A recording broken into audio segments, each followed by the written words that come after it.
Salve, salve, galera, tudo bem? É o professor Fernando, de Geografia. Hoje, como eu havia prometido na semana passada, e muitos alunos entregaram as atividades 3 e 4, alguns inclusive eu já fiz a correção e já devolvi, tá? Inclusive com nota que vale aí de 0 a 10, e com algumas observações também, quando necessário.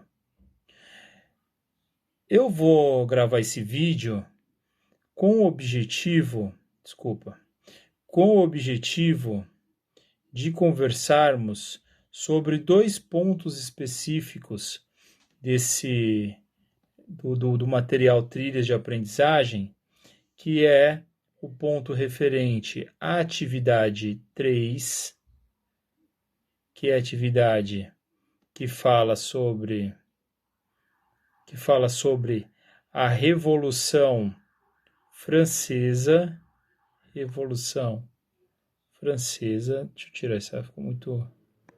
Diminuir um pouquinho o traço. Vai falar sobre a Revolução Francesa. E o material. E outra atividade, a Revolução Francesa. E mais abaixo aí vai acabar falando sobre a Revolução Industrial. Então são duas revoluções, tá? Lembrando que na atividade anterior vocês viram que revolução significa uma grande transformação. Revolucionar significa transformar, certo? Então vamos lá. Eu postei para vocês um link de dois vídeos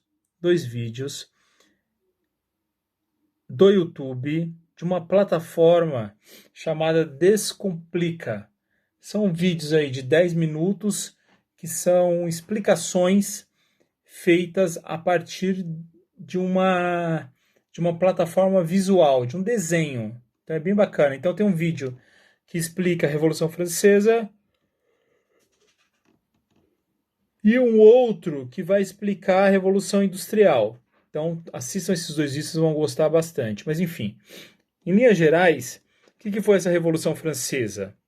A Revolução Francesa, galera, foi uma revolta que aconteceu de 1789 a 1799, portanto, durou 10 anos, e que teve como pano de fundo, como disparador, como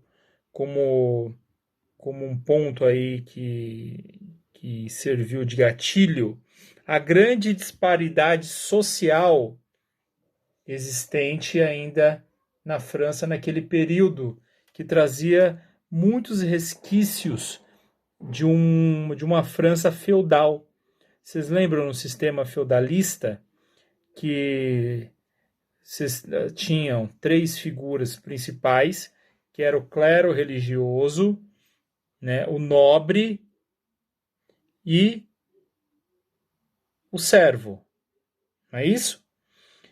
Nessa França da Revolução Industrial, é uma França ainda que mantinha no topo o clero religioso, os padres, frades, etc., vivendo muito bem à custa do Estado. Os nobres, os burgueses, vivendo também muito bem. E aí, a classe mais baixa sustentando tudo isso, sendo acharcada com impostos altíssimos, etc., gerando ainda cada vez mais descontentamento e uma maior disparidade social. Nessa charge aqui embaixo, vou subir mais para vocês conseguirem ver. Nessa charge, mostra isso que eu estou falando para vocês. Tem aqui a figura de um padre, um nobre, tá vendo o nobre aqui? O nobre sendo carregados por quem? Por o servo. Olha só os resquícios aí do feudalismo, né? E isso acabou gerando, claro, um descontentamento muito grande, e aí, em uma simbiose, uma mistura, em uma consonância, as classes menos abastadas, mais pobres, junto com uma camada da burguesia, tomaram uma série de medidas para que esse para que algo mudasse. Para que algo mudasse. O vídeo vai explicar melhor para vocês com imagens, por isso eu não vou ficar nem me aprofundando muito nisso aqui. Assistam o vídeo lá, é fundamental. O vídeo vai falar sobre jacobinos, gerondinos, essas figuras aí de dentro, né, dessa Revolução Francesa, que o professor o professor de história de vocês, ele vai explicar melhor. Bom, aí tem as perguntas, por exemplo, que vocês já responderam. Quais são as perguntas? Nada aqui muito difícil. Tem as perguntas do tipo: quem é o autor do texto? Isso é difícil, gente? Quem é o autor do texto? É difícil? Quem é o autor do texto? Essa primeira aqui. Opa! Quero tentar marcar. Marcar ela. Ah, foi, ó. Quem é o autor do texto? E aonde eu descubro quem é o autor do texto? Na verdade, é um fragmento de texto muito curtinho. Gente, não vai dar para entender a Revolução Francesa com esse fragmento de texto. Tá? Então é pegar um pouquinho disso que eu falei agora e lá no vídeo que eu pedi para vocês darem uma olhada, que o link já está disponível lá no tópico 2, na parte que vai falar, no tópico 2, na parte que vai falar sobre tópico 2, aula 2, na parte que fala sobre a Revolução Francesa. Clique aqui para saber mais. E aí vocês têm que fazer. Bom, aqui está o título, aqui está o nome do autor do texto, aqui responde a questão 1. Depois, o autor do texto considera que a violência foi necessária para, sim, enfrentar o mundo antigo que se defendia ferozmente. Que mundo é esse que o autor se refere? Vamos ver o que o autor fala sobre isso. O autor vai falar aqui, ó. Ó, bem aqui em cima ele vai falar. Tá vendo, ó? A partir daqui, ó. Desse ponto. Então acompanha comigo. Também nisso, ela permanece como um importante alerta para que fiquemos atentos, pois essa violência continua solta, mas foi e continua sendo a esperança de mudar o mundo, eliminando as injustiças em nossas luzes e da razão e não de um fanatismo cego. E aí, o que vocês acham? Que o autor acha importante essa violência? Vocês acham que o autor achou essa violência necessária? No momento ali, ele indica que foi necessário, né? Embora seja exacerbada, e também diz, depois a pergunta 2 tem uma segunda parte que fala assim: que mundo é esse? Que mundo é esse ao qual o autor se refere? É o mundo feudal, né? O mundo antigo. Aí embaixo, a 3. Você concorda com o autor do texto quando ao uso da violência? Justifique sua resposta. Pessoal de vocês. A. Depois vem aqui, ó, 3A.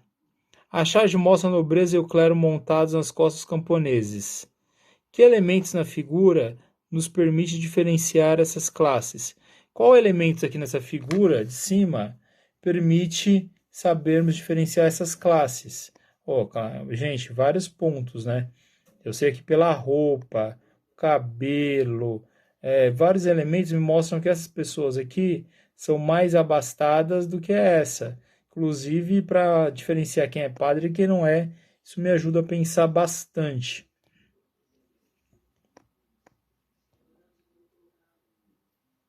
Aqui embaixo.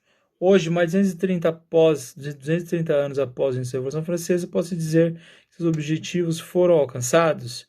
Justifica. Quais eram os objetivos da Revolução Francesa? Os objetivos da Revolução Francesa, um dos principais é a diminuição das disparidades sociais, um mundo mais justo, né? É fato que esses objetivos não foram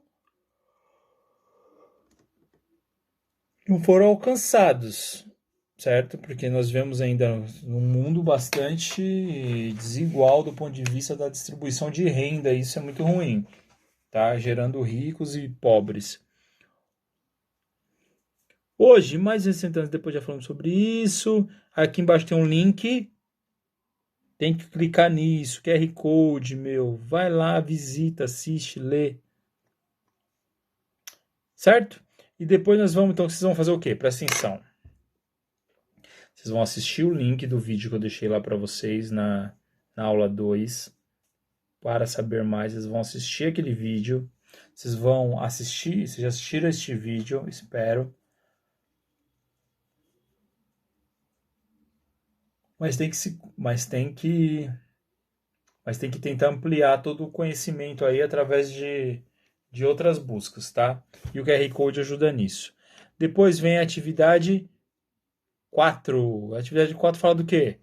Vai falar sobre a Revolução Industrial.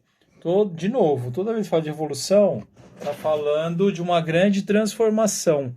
E, nossa, a Revolução Industrial foi um momento na história, foi um momento histórico em que houve a incorporação da máquina na produção de mercadorias. Vocês vão entender melhor.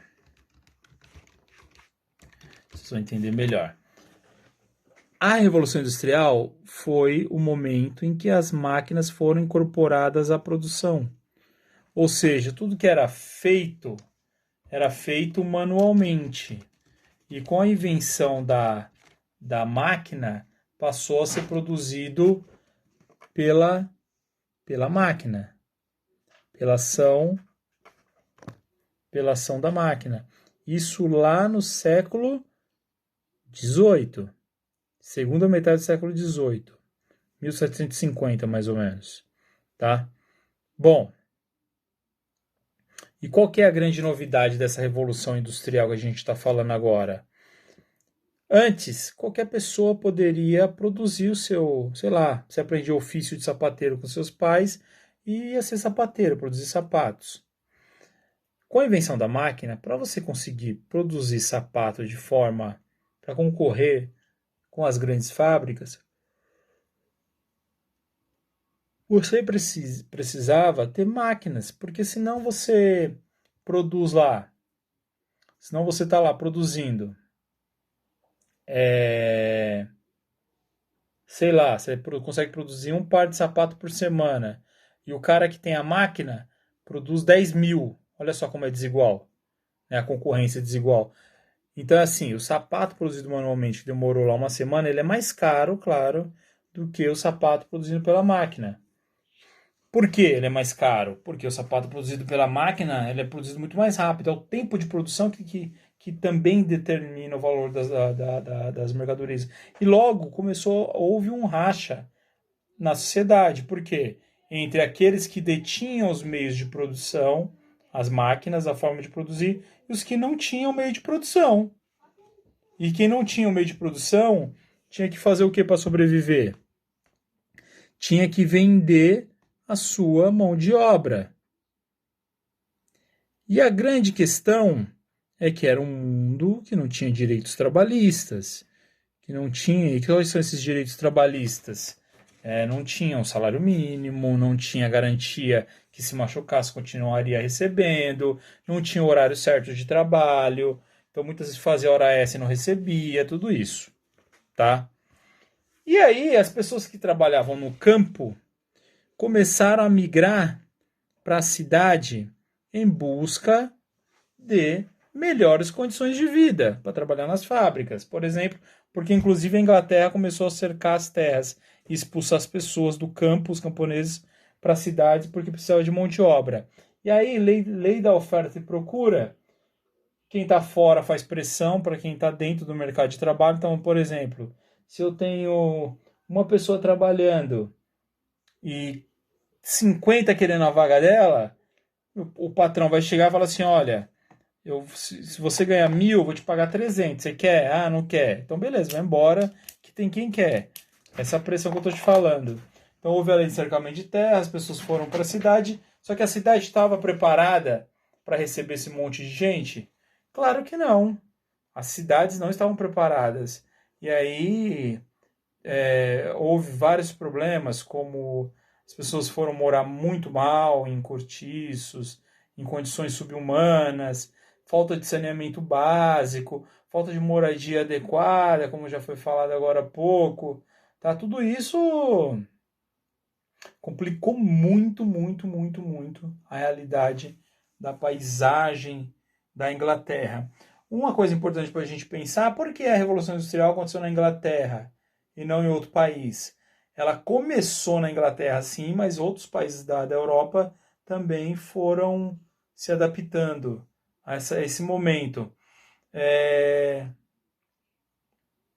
E isso aconteceu na Inglaterra porque a Inglaterra tinha capital primitivo acumulado, capital é grana, é dinheiro, que ela guardou, adquiriu do seu período, durante o período colonial, onde ela invadia, escravizava, matava, explorava seus recursos naturais locais, tudo isso gerou esse capital primitivo inicial para conseguir se industrializar, igual São Paulo. São Paulo se industrializou primeiro que os outros estados do país porque aqui tinha grana, capital primitivo vindo do café, família Matarazzo que o diga.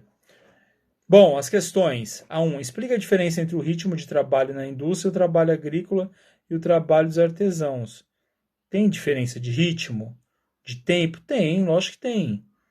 Né? O trabalho na indústria é muito mais acelerado, sistemático, pensado numa forma para produzir muito mais coisas em menos tempo. O trabalho agrícola é um tipo de trabalho que ele está atrelado à questão climática, por exemplo.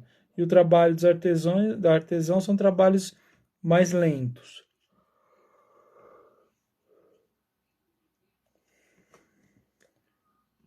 Opa.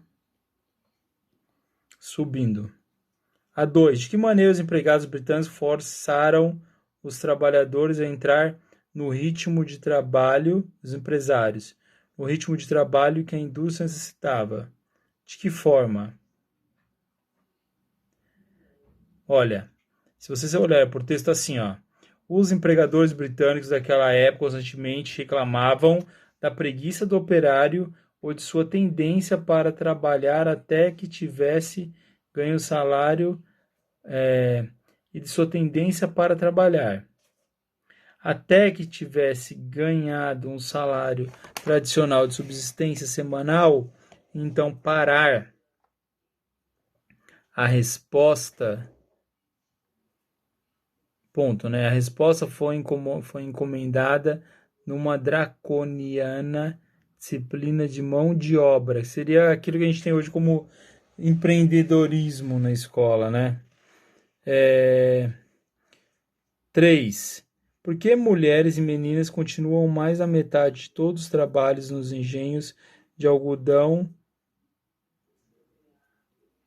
Por que as mulheres e meninas